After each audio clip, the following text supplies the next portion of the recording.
네, 안녕하세요. 치료해드립니다. 네, 오늘은 재활 운동 시에 생각하기로는 잘 될 것 같지만 잘 되지 않고 오히려 동작을 방해하는 그런 동작들에 대해서 한번 정리를 해보고 대안에 대해서 좀 말씀을 드려볼게요. 네, 보통 동작이나 소도구 이용에 대한 이해도가 부족하거나 또는 뇌 손상에 대한 이해나 경험이 부족한 경우에 많이 발생하고 있습니다. 그래서 뇌 손상 환자분들이나 보호자분들 또는 재활 관계자분들이 보시면 좋을 것 같아요. 네, 제가 총 5가지를 말씀을 드릴 건데 첫 번째와 두 번째는 약간 유사한 부분이 있습니다. 제가 주로 팔 운동을 할 때 많이 쓰는 장비들이 있는데 이런 끈을 이용을 많이 하거든요. 탄성이 없는 거를 이용을 많이 해요. 이 탄성이 있는 탄성 밴드를 이용할 때와 이 비탄성 밴드를 이용했을 때 어떤 특성들이 어떻게 힘을 더 잘 끌어내는지 이런 부분에 대해서 말씀을 드릴 거고, 두 번째 같은 경우는 우리가 서서 중심을 잡거나 아니면 내발기기 하여튼 이런 동작들을 할 때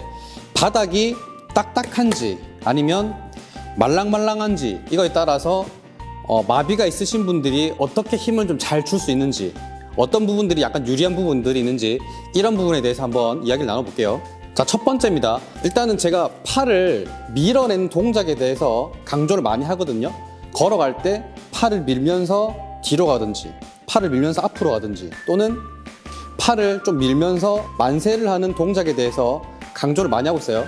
그래서 미는 동작을 할 때를 예시로 들어드릴게요. 탄성 밴드의 경우에는 여러 가지 장점들이 많아요. 이게 밀거나 했을 때 그 어떤 저항에 대한 조절도 되게 용이하고, 그 다음에 밀 때도 좋지만 돌아올 때 한 번에 오는 게 아니라 오면서도 조금씩 버티면서 이런 원심성 운동에 대해서도 적용할 수 있기 때문에 상당히 응용하기 좋은 장비입니다. 그래서 천장에 묶어 놓던지 아니면 벽 어떤 기둥에 묶어 놓고 이렇게 밀어내는 동작에 대해서 강조를 할 수 있겠죠.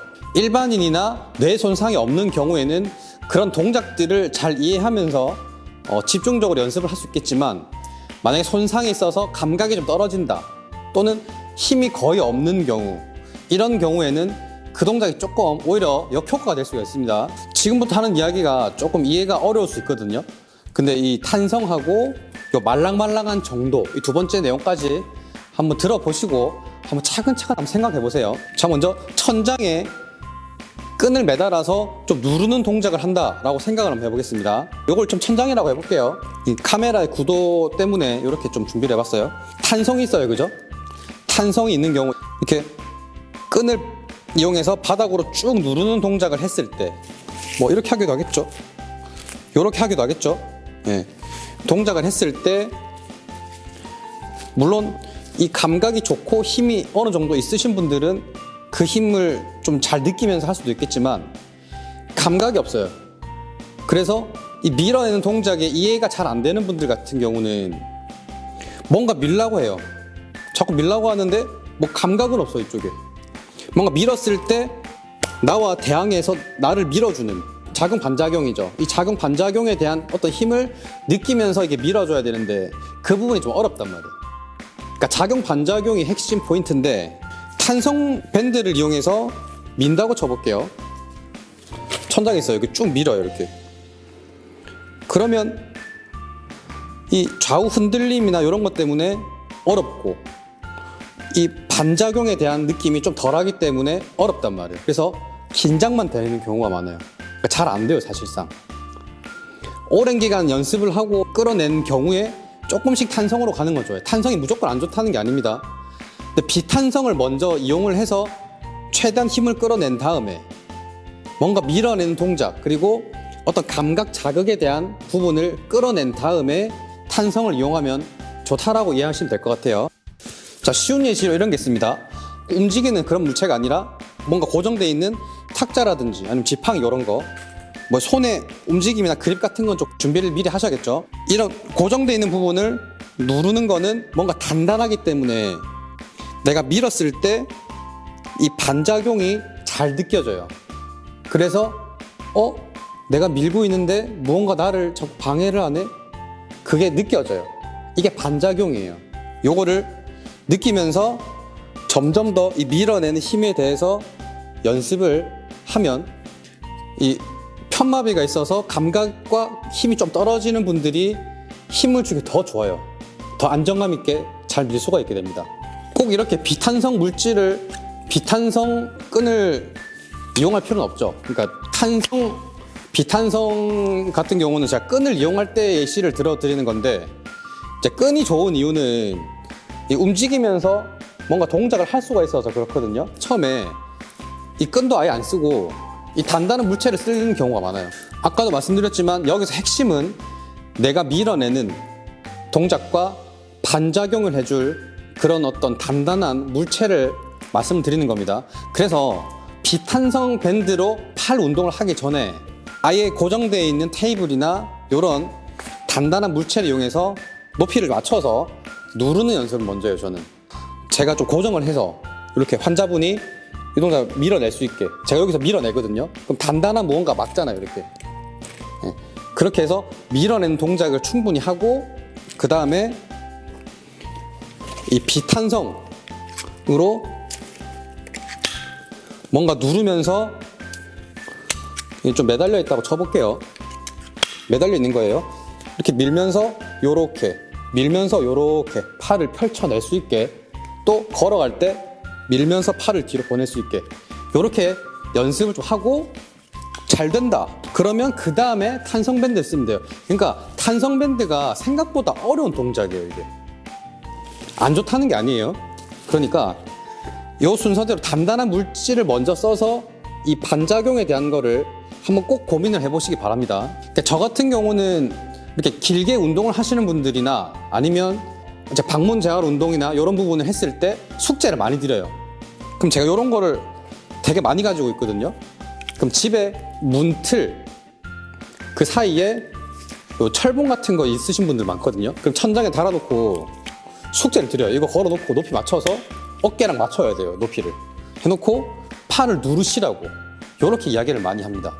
그렇게 숙제를 많이 드린 분들이 며칠 뒤에 가보면 팔이 되게 많이 부드러워져 있어요. 그리고 긴장이 좀 강직이 있으신 분들도 이런 동작을 하다 보면 긴장이 좀 가라앉는 효과가 있거든요. 그러니까 제대로 밀어내는 동작을 잘 하신 분들은 긴장이 좀 많이 가라앉아요. 그래서 꼭 한번 적용을 해보시면 좋을 것 같습니다. 자, 두 번째는 아까 탄성과 유사한 개념이에요. 경도라고 표현을 하겠습니다. 요 말랑말랑한 바닥과 그 다음에 요 딱딱한 바닥, 요런 거를 한번 비교해서 말씀을 드려볼게요. 일단 요렇게 한번 생각을 한번 해보세요. 만약 침대가 너무 푹신푹신해요. 너무 많이 움직여. 그러면 그 위에서 뭔가 몸을 좀 일으켜 세우거나 이렇게 움직여서 앞으로 나오는 게 힘들어요. 만약에 요 바닥이 되게 말랑말랑한 상태예요. 그러면 요 상태에서 앞으로 일어서거나 뭔가 할 때도, 물론 다리에 체중이 실린 다음에는 괜찮겠지만 상관없지만, 엉덩이가 체중을 싣고 있는 요 지면, 요 침대가 너무 말랑말랑한 경우에 허리도 아프고 되게 동작이 불편하다는 느낌을 받으신 적이 있을 거예요. 그래서 저는 숙제를 드릴 때 휠체어에 좀 말랑말랑한 방석 같은 거 깔아두신 분 많거든요. 그 상태에서 운동을 하지 말라고 해요. 자세도 다 무너져 있고, 이 운동을 하다 보면 꾸부정하기도 하지만 되게 뭔가 허리가 아파요. 효율이 없고 자세가 잘 안 나오기 때문에 아무튼 이 딱딱한 정도에 대해서 한번 좀 이야기를 해볼게요. 일단 안 좋은 거를 먼저 말씀을 드려볼게요. 만약에 여기 마비가 있어요. 왼쪽에 마비가 있어서 왼쪽 다리로 체중 실는 게 어려운 상황이에요. 그래서 생각은 이렇게 한 거예요. 왼쪽에 난이도를 올려서 뭔가 집중적으로 운동을 시켜보자 했을 때 이런 식으로 위치를 배치하시는 분이 있습니다. 소도구를 배치하는 경우가 있어요. 요거는 틀렸다는 건 아니에요. 근데 요거 나중에 할 동작이라고 좀 이해하시면 좋을 것 같아요. 왜냐면 요 말랑말랑한 지면 같은 경우는 이제 운동선수라든지 약간 수술한 후에 안정화를 위해서 쓰는 경우는 많아요.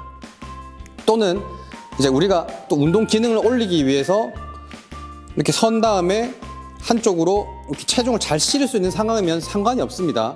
자, 그런데 여기가 마비가 있어서 평지에 서 있을 때도 체중이 이렇게 쏠리는 경우에, 대부분의 뇌손상이 있으면 이제 편마비가 생겨서 한쪽으로 약간 쏠리는 경향이 있잖아요. 그래서 겨우겨우 이 마비 측, 환측으로 체중을 이동시켜 놓는데, 조금 더 강하게 하기 위해서 이렇게 했어요. 그러면 이분이 과연 체중을 여기로 잘 실을까요? 자, 아마 대부분은 이렇게 서 있을 때 체중이 다 건축으로 다 쏠릴 거예요.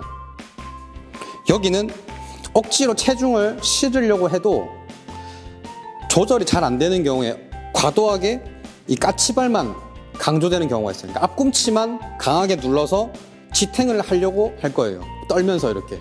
자, 그래서 저는 이 환측의 반작용, 그러니까 우리는 바닥을 누를 때 지면 반작용을 GRF라 그러죠. 아까 요거 미는 거랑 같은 개념이에요. 바꿔줄 겁니다. 환측의 GRF 이 반작용 강도를 더 크게 하고 건칙을 줄일 거예요. 말랑말랑하면 반작용 약해져요. 그래서 강하게 힘 줄 수가 없습니다. 그래서 이런 식으로 해서 여기 환측이에요. 이렇게 되면 오래 놨죠. 건칙으로 체중을 실으려고 해도 약간 말랑말랑하기 때문에 뭔가 100% 실기가 좀 그래요.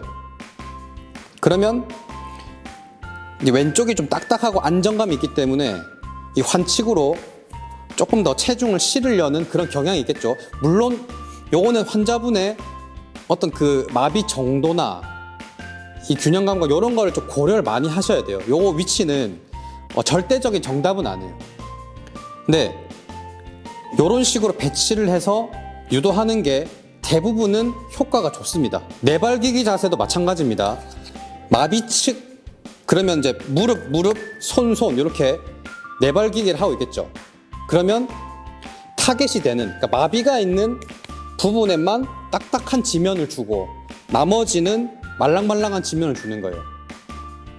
그래서 이 마비측 지면이 좀 반작용을 잘 느낄 수 있게, GRF를 잘 느낄 수 있게 배치를 해서 계속 환측을 쓸 수 있게 유도를 하는 게 훨씬 효과가 좋습니다. 지금 제가 탄성하고 비탄성을 설명을 드렸고, 그다음에 이 바닥의 경도, 물렁물렁함과 딱딱함, 요런 두 가지를 말씀드렸는데 한 가지가 더 있어요. 뭐 여러 가지 요소들이 있겠지만 한 가지만 더 말씀드리자면 미끄러짐 정도도 제가 좀 고려를 하거든요. 그게 무슨 말이냐면 맨발로 걸을 때 또는 양말을 신고 걸을 때, 신발을 신었을 때 신발이 좀 미끄러운 신발이 있고 좀 잘 안 미끄러운 신발이 있어요. 그리고 신발 밑에 제가 그 잘 움직이지 않는 넌슬립 패드 같은 재질 같은 게 있거든요. 그런 거를 붙여서 조절하는 경우도 있습니다. 그게 왜 그러냐면 발이 이렇게 있으면 앞꿈치를 눌러서 앞꿈치로 이 지면을 눌러서 지면 반발력을 느끼려는 경향이 있어요. 처음에 까치발이 있는 분들은 이 경우에 앞꿈치를 좀 미끄럽게 하고 상황이 된다면 좀 말랑말랑하게 할 수 있는데 앞꿈치만 말랑말랑하게 해서 걸어가기가 좀 어렵거든요. 세팅하기가. 그래서 앞꿈치를 좀 미끄럽게 만들어요. 지면을. 뭔가 제가 비닐 같은 거 깔던지 이렇게 해가지고, 그 다음에 이 뒤꿈치만 좀 거칠거칠하게 해서 딱 고정이 되게 만들어요.